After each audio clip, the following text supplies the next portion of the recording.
Hello there and welcome back to another video. Today we're going to talk about mounts, and more specifically we're going to talk about all of the mounts being added in patch 11.2 Ghosts of Koresh. There are 38 new mounts coming in this patch, some of them from the new zone, some of them from the new raid, renown, achievements, trading post, and more. And in this video we're going to showcase all of these new mounts, where they come from, how you're going to get them, and all of that good stuff. But before we get into that, guys, I do want to give a massive thank you to all of our channel members and of course everyone who supports us over on Patreon. Really appreciate all the support over there, and if you want to support the channel in that way, there's a link in the description. Right, so yes, patch 11.2 is coming out extremely soon, with the release date being August 5th in the NA region and August 6th in the EU. As mentioned, there are 38 new mounts being added in this patch. Now, admittedly, most of these are from the trading posts, and admittedly, the best ones are probably from there too, but we're going to talk about all of them right now, beginning with the mounts from the new zone, Koresh. So the first one we're going to look at is Zai Trustees Gear Glider. So the source for this is actually redacted.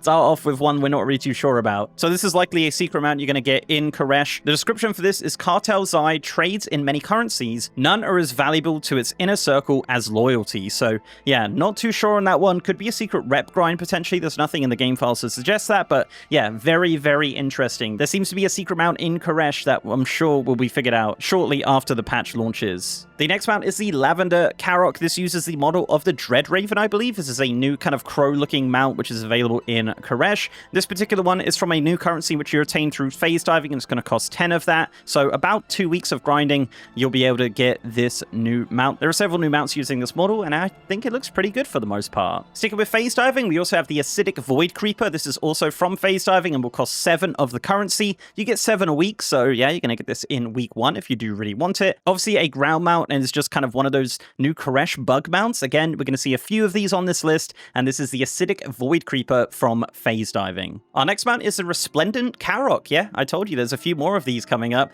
This is the orange variant of the Lavender Karok. Now, this is actually from a world quest called the Hope of Koresh. Now, I've not actually seen this world quest pop up. It might be a special assignment perhaps, or something like that, or it could just be a regular quest that has been listed incorrectly. But yeah, this comes from the world quest, A Hope of Koresh, so we'll have to see how to trigger that world quest once the patch launches. Our next mount is the Ruby Void Creeper. This comes from Renown 15 with the new Koresh Trust Renown. So yeah, just simply getting it to Renown 15 will give you the ability to purchase this Ruby version of the Void Creeper mount. Sticking with Renown, we have the Terror of the Waste mount. This is a new skywriting mount which will be available at Renown 19. This is going to set you back 11,000 Resonance Crystals, so I hope you're saving those up. This is one of the new models of Koresh, kind of a flying bug thing. There's definitely a few of these that are going to pop up on this list, but yeah, this is the kind of white and orange variant coming at Renown 19. Next up is the Curious Slateback. This is a ground mount, of course, kind of similar to the Tollbuck mount, but it is a Koresh variant.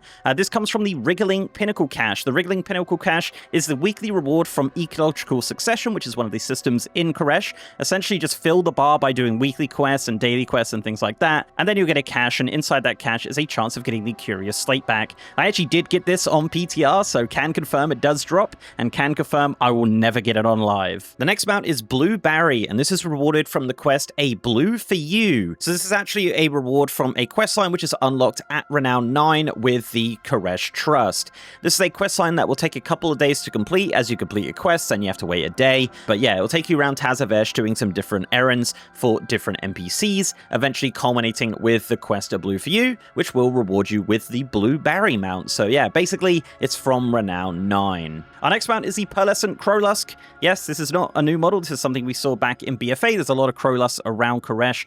This actually drops from Ermag in Koresh. It's just one of the rares that's in the zone. Doesn't seem to have any like special spawn or anything like that. It just seems to be running around Koresh by one of the destroyed ecodomes. And I'll leave the coordinates for Ermag in the description below. Our next mount is another drop mount, and this is Starb's Last Lunch. So this drops from the NPC Starbs.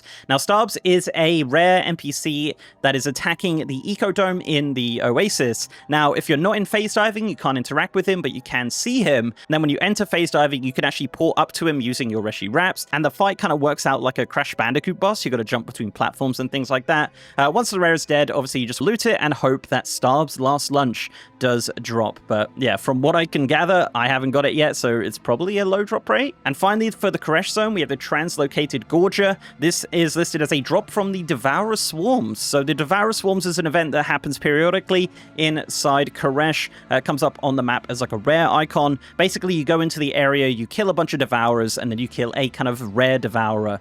From that, you actually get a bunch of items, one of them being an item you can give to the Eco Dome to progress your weekly quest, but another one of those is actually a Devoured Energy Pod. Now, this item has a max stack of 20, and once you get 20, you can combine it. The description of this is there's enough of these energy pods might be enough to attract something. So my assumption here is that once you get 20 of these, you combine them, you spawn some kind of rare or Devourer, you kill that, and you get the mount. Potentially 100%, potentially not 100%. I haven't got enough on PTI yet. I think I'm at like 14 or something like that. So we're getting there, unfortunately. But yeah, definitely seems like that is the case, unless it might just drop from the rare at the end of the Devourer Swarms. But I've done a lot of them, so yeah, not seen it as of yet. Moving on into the raid. So we have a couple of mounts here from the raid renown and just dropping from the raid as well. So firstly, we have the Vandal's Gear Glider, which is just a recolor of the Gear Glider mounts. You're going to get this at Renown 8 with the Manaforge Vandals, which is the new raid renown of the Manaforge Omega raid. The other mount from the renown is the Bone Freezer. This is a ground mount using that bug model again in kind of a bluey purple variant, it seems. And this is going to come from Renown 14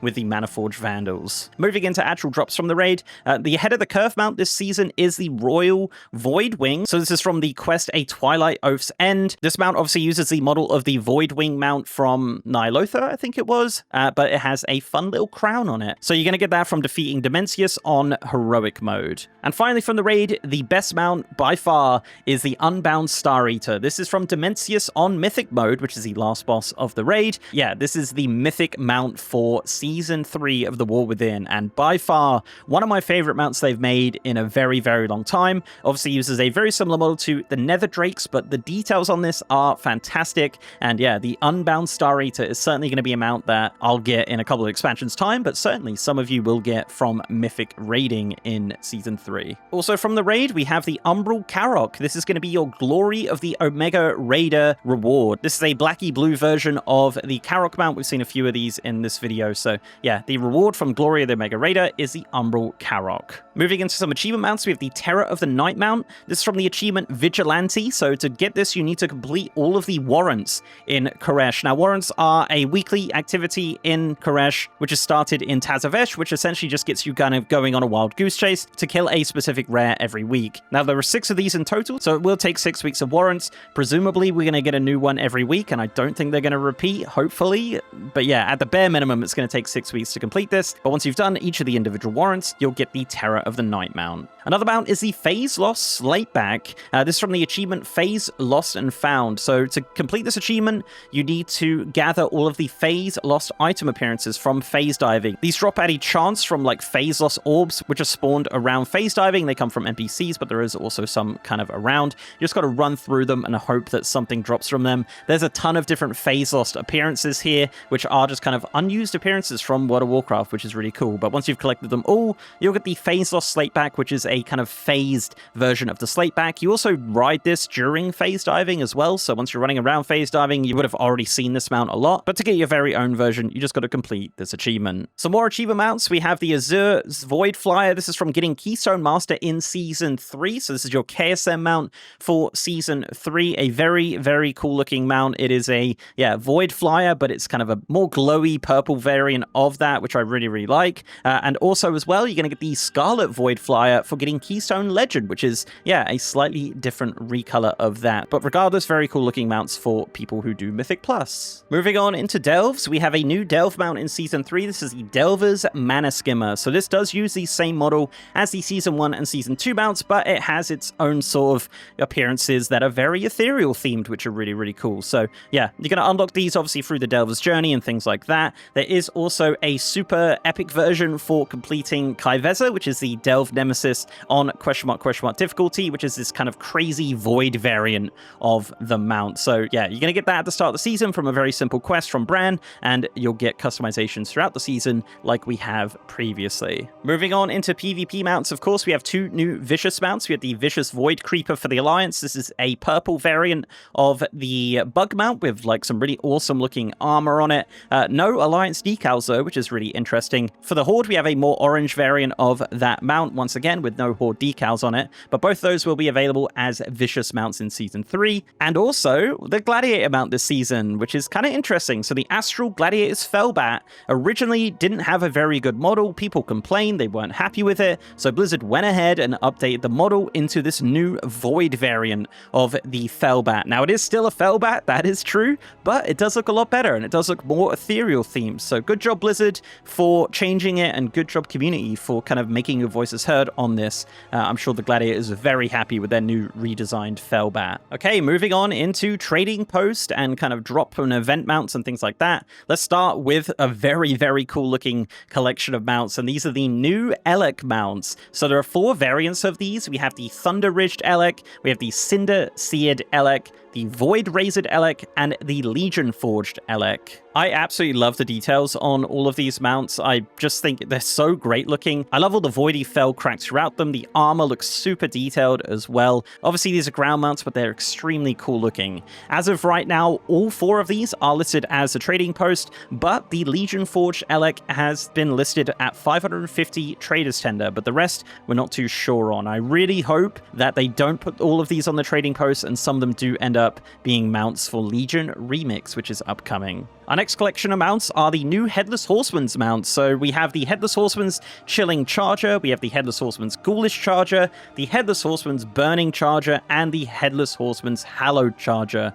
Once again, this is some really amazing looking mounts. All 4 of these, once again, are listed as trading post, with the Headless Horseman's Hallowed Charger being listed as 700 traders tender. They are flying mounts, which is really good, and obviously just an HD remaster of the Headless Horseman mount we got many years ago. But each of these colors are super unique. There is also matching transmog, which I did cover in the transmog video for each of the colors. But yeah, these are very, very cool mounts. Hopefully at least one of them end up as a reward from Hallow's End when that comes around next. Next up are a collection of griffins for the trading post. We have the Adorned Northern Griffin, with the High Shaman's Airy Griffin, the Cinder Plumed Highland Griffin, and the Emberwing Sky Guide. So yeah, once again, these are all listed as traders post rewards and of course skywriting mounts. The High Shaman's Airy Griffin is listed as 650 traders tender, and the Cinder Plumed Highland Griffin is also listed as 650 tender. So we could pretty much guarantee that 2 of these will end up on the trading post. Very cool looking mounts. Always been a fan of griffins, of course, kind of Wildhammer sort of designs. I know there's a lot of speculation with Wildhammer dwarves and Midnight, so maybe there's something there.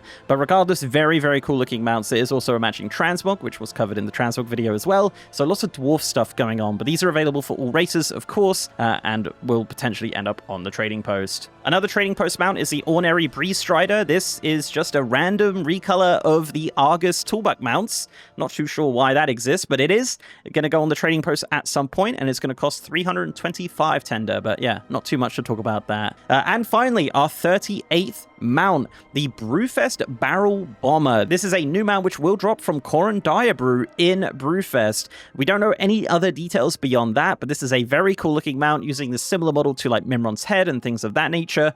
Very cool to see a new mount coming in for Brewfest. I love the design and the details on this mount. It's absolutely fantastic. I really hope it's not a low drop rate mount, because we've had plenty of those in Brewfest past, so we'll have to see once Brewfest rolls around what the kind of drop rate for this mount is, but it is a very great looking mount. And that's it. That is the 38 mounts of patch 11.2. Let me know down below your favorite mount of the new patch. I love all of the trading post mounts. I just think, like, I don't know, the details are so good on them, and I really hope they do make some of those available through regular gameplay. The Crash mounts are pretty great for the most part. Some cool secrets there, which certainly will become unraveled as the patch launches. But guys, if you did like this video, please do leave a like on it and subscribe to the channel if you haven't already. If you want to support me outside of YouTube, I'm also on Patreon, and I'm on Twitter, MrGMYT, and I've got a partner Discord channel as well. And also, I am streaming on twitch.tv/MrGM. If you want to see me stream World of Warcraft, War Within, 11.2 PTR, any sort of WoW, I'm over on twitch.tv/MrGM. And with that, guys, I'll see you next time.